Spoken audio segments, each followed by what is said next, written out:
तो एक जो बालक है जो धुंधली के पास में उसकी बहन ने दिया था, और एक बालक गाय के से हुआ था, तो उस गाय के जो बालक हुआ उसके गाय के से कान थे, सारा शरीर मनुष्य का, लेकिन उस बालक के जो कान है वो गाय के थे। तो आत्मदेव ने उन कानों को देख करके उस बालक का नाम रख दिया गोकर्ण, गाय के से कान। और जो धुंधली के पास जो बालक है जिसको उसकी बहन दे के गई थी, जब उसका नामकरण करने लगे आत्मदेव, तो धुंधली बोली देखो 9 महीने तक गर्भ हमने धरा, हमने इसको गर्भ में रखा, और अब जब नाम रखने का आया तो स्वयं आ गए, बेटा हमारा है तो नाम भी हम रखेंगे। आत्मदेव बोले देवी नाराज क्यों हो रही है, तुम्हें यदि नाम रखना है तो तुम रख लो। तो धुंधली ने रखा, कहा कि हमारा नाम धुंधली है तो हमारे बेटे का नाम होगा धुंधुकारी।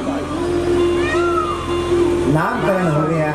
धीरे धीरे दोनों बालक बड़े हुए, दोनों ने नाम कमाया। एक बड़ा दुष्ट हुआ, महाखल हुआ, और एक बहुत बड़े ज्ञानी हुए, पंडित हुए।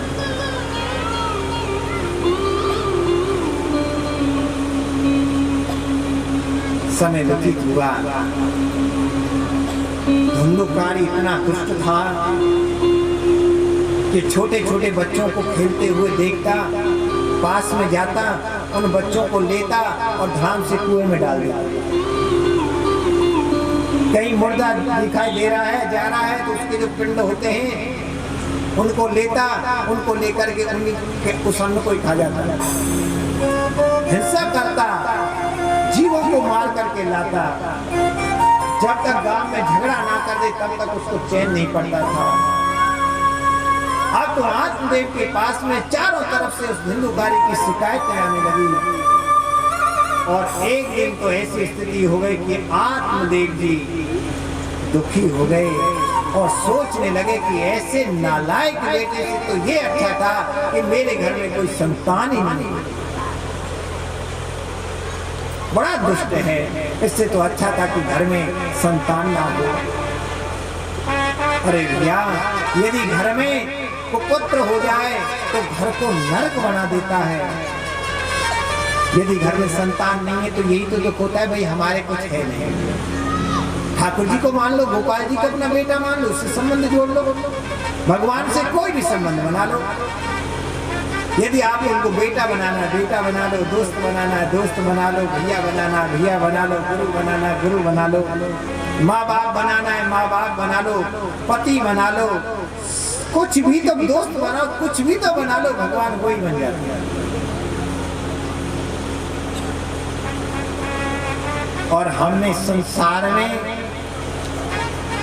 संतान को प्राप्त कर ली, लेकिन उसको संस्कार नहीं दे पाए, और कहीं वो दुष्ट हो प्रकृति का हो गया तो सारे जीवन भर रुलाएगा। आत्मदेव फिर दुखी हो गया, सोचने लगा कि ऐसे ऐसे तो अच्छा है मर जाए। अब कहने लगे मैं कहाँ जाऊं, क्या करूं, कौन मेरे इस दुख को दूर करेगा। त्वा तिष्ठामि त्वा गच्छामि को मे दुःखं वपोहै। इतना कष्ट हुआ कि प्राण छोड़ने को तैयार हो गए।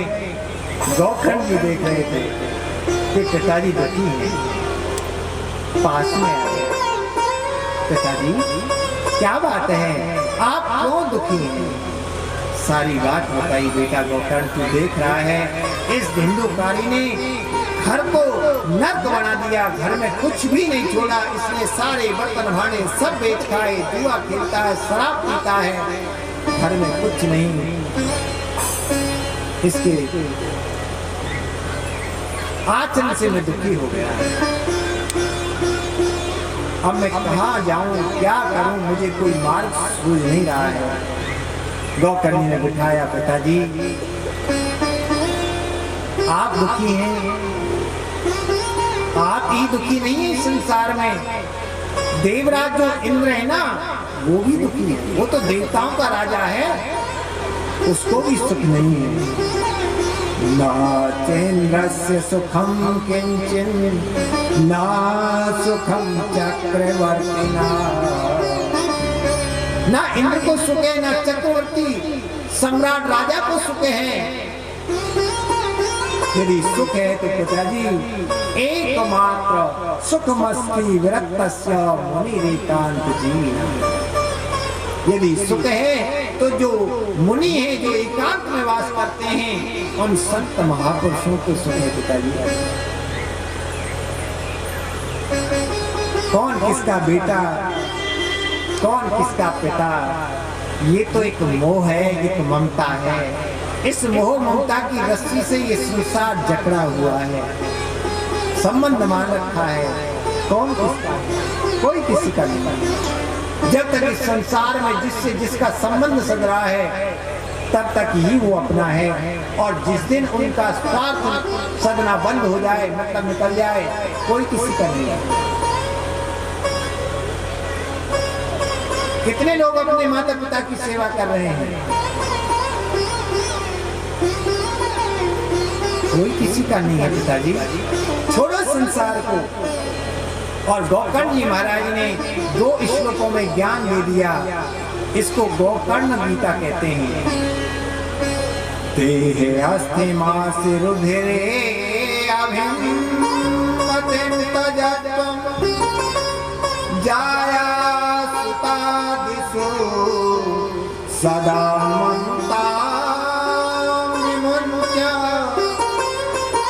पश्यानिशं जगदिदं क्षणभं विनिष्ठं वैराग्यरसिको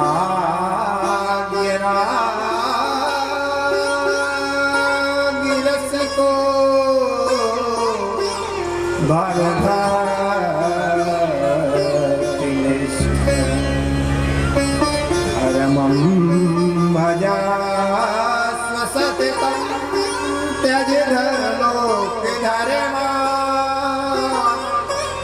सेवस्य साधु पुरुषान् जहिता कृष्णा अन्यस्य दोषि गुण चिन्तनमास मुक्त्वा सेवा कथा रसमहो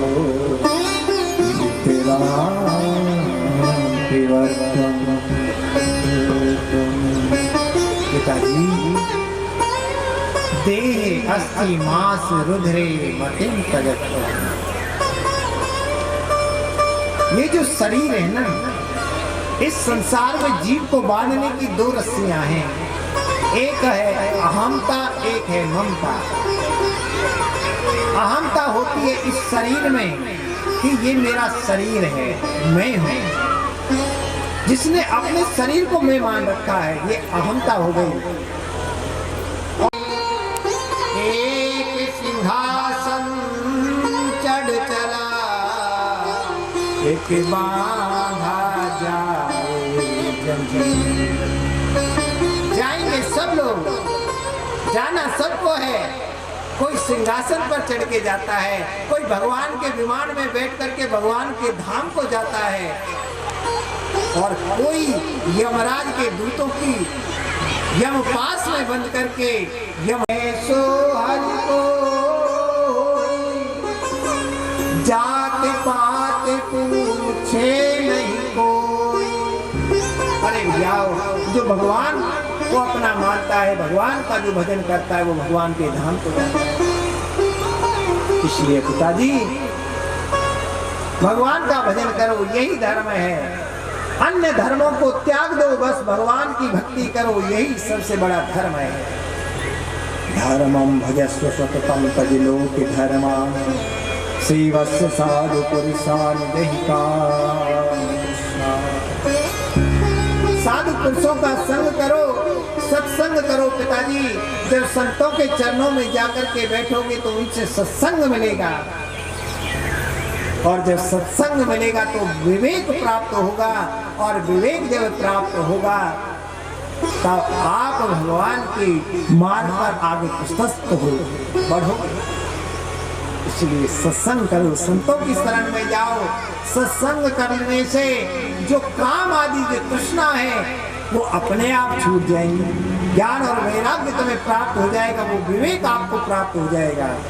और अन्यास्य दोषि गुण चिंतन मास मुक्त्वा, और अन्य लोगों का चिंतन करना छोड़ दीजिए। अरे वो ऐसा है, वो ऐसा है, वो क्या कर रहा है, ये कर रहा है, इन चीजों को छोड़ो। किसी की कोई वो नहीं करनी, चर्चा नहीं करनी।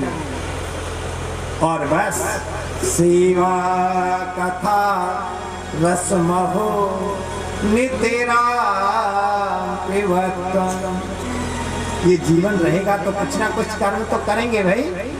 साधु भी बन जाएंगे, जंगल में भी चले जाएंगे। जीवन रहेगा तब तक तो मन भी तो रहेगा। फिर इस मन को कहाँ लगाएं? बोले कि भगवान की कथा में लगा दो। और जो भगवान की जो कथा है ना, उनका जो सुधा रस है, कथा रस जो है, उस रस को हमेशा पीते रहो और उस रस को पी करके मस्त हो जाओ। ज्ञान दिया पिताजी, इस संसार को छोड़ के भगवान की शरण में चले जाओ, इसी से कल्याण होगा। जब ये बातें समझाई, आत्मदेव जी के दिमाग में बातें बैठ गई और वो भगवान के भजन में लग गए। भजले हरि को नाम, ये काया 2 दिन की, 2 दिन की। भजले हरि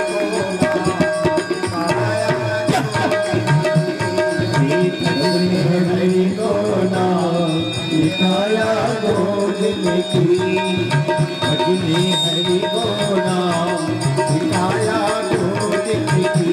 2 दिन की, 2 दिन की, 2 दिन की, 2 दिन की। आए 2 दिन की, 2 दिन की, 2 दिन की, 2 दिन की। और भैया भजले नाम जा, ये काया 2 दिन की। भजले नाम जा, ये काया 2 दिन की।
भजन तो जब भी नहीं करते, राम राम राधे राधे जब भी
चले गए, शासन करने वाला कोई रहा नहीं, तो जलती हुई लकड़ी लेकर के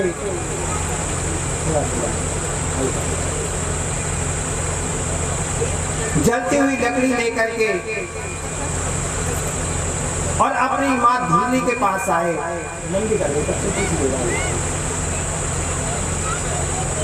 और बोला, बता धन कहाँ है? धुंधली बोली, तेने बेटा धन घर में छुड़ाई कहाँ है जो बताओ? घर में तो कुछ भी नहीं है, अनाज के दाने भी नहीं है, बर्तन भांडे सब कुछ तो बेच खाया तेने शराब पी करके। क्या तू बता तो सही। बोले, या तो धन बता दे, पिताजी तुझे देके गए होंगे, तेने कहीं गाड़ के रख रखा है, और नहीं बताएगी तो जलती हुई लकड़ी से ही मारूंगा, पीटूंगा। धुंधली घबरा गई, ये दुष्ट है, धन है नहीं, और इसको नहीं दिया तो ये जान से मार देगा। इससे तो अच्छा है कि मैं स्वयं मर जाऊं। और वो अंधेरे में गई और अंधेरे में जाकर के कुएं में कूद करके मृत्यु को प्राप्त हो गई, मर गई। गलत किया था। अरे दूसरे की संतान कहीं सुख देगी? अपना होता तो सुख देती। गोकर्ण अपना बेटा यदि वो करती तो सुख मिलता, संस्कारवान बेटा होता तो सुख देता। अरे दूसरे के बेटे को ले लिया, पति से झूठ बोल दिया, पाप पर पाप, दोष पर दोष। क्या भगवान जानते नहीं है? अधोगति हुई, अकाल मृत्यु हो गई। इधर देखा, अब माँ भी नहीं है, पिताजी भी नहीं है, भाई है। गोकर्ण जी ने देखा मेरी बारी है, भैया गोकर्ण तो सीधे तीर्थ यात्रा को निकल गए। और इधर धुंधुकारी ने 5 वैश्याओं को घर में ले आया, 5 वैश्याओं को घर में रख लिया। वैश्याएं कोई किसी की नहीं होती। एक दिन इसने खजाने में राजा के यहाँ चोरी की, बहुत सा धन ला करके उन वैश्याओं को दे दिया।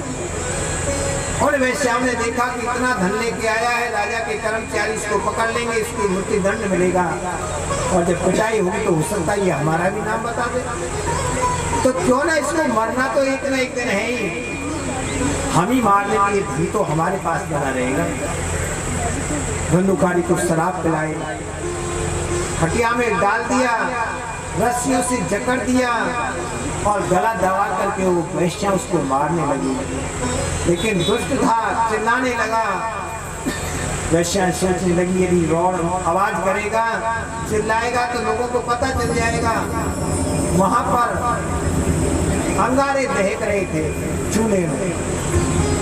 एक वैश्या गई और जलते हुए वो अंगारे लेके आई और ला करके वो जो चिल्ला रहा था धुआंकारी उसके मुंह में जबरदस्ती अंगारों को ठूस दिया। तड़प तड़प के मरा, बंधा हुआ है, मुंह में अंगारे भर दिए, तड़प तड़प के मरा। इतनी वेदना हुई और मरने के बाद अपने कुकर्मों के कारण से भयंकर प्रेत योनि बड़ी ही दुखदायी है।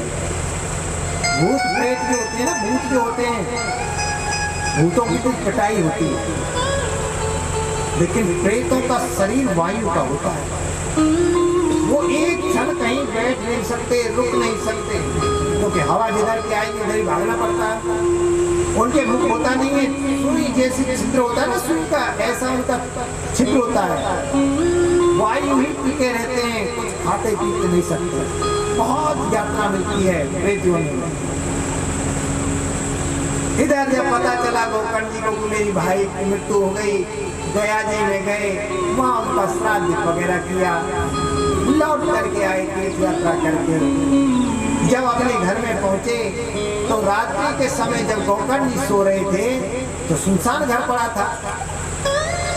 तो गोकर्ण जी ने थोड़ी जगह को साफ किया और वहीं शाम को आसन लगा के लेट गए। रात को वो जो धुंधुकारी जो प्रेत बना है, क्योंकि उसी घर में गड्ढा खोद के उसको गाड़ दिया था, तो रहेगा तो वहीं और कहाँ जाएगा। उसने देखा कि आज मेरा भाई आया हुआ है, इसको अपना कष्ट बताऊं, ये ज्ञानी है, इसको मैं अपना दुख बताऊंगा तो मेरा कष्ट अवश्य दूर हो जाएगा, क्योंकि ये अपना है, मेरा है।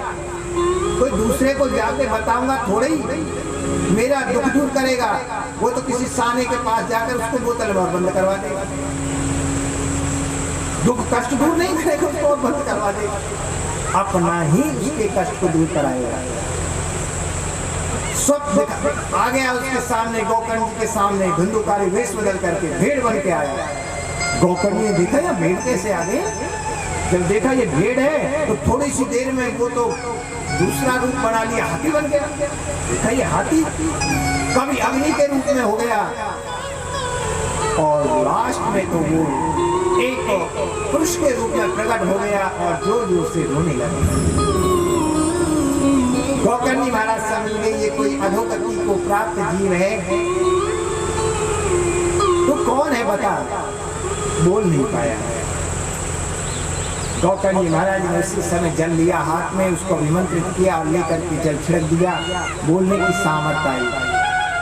फिर पूछा बता तू कौन है, क्या बात है।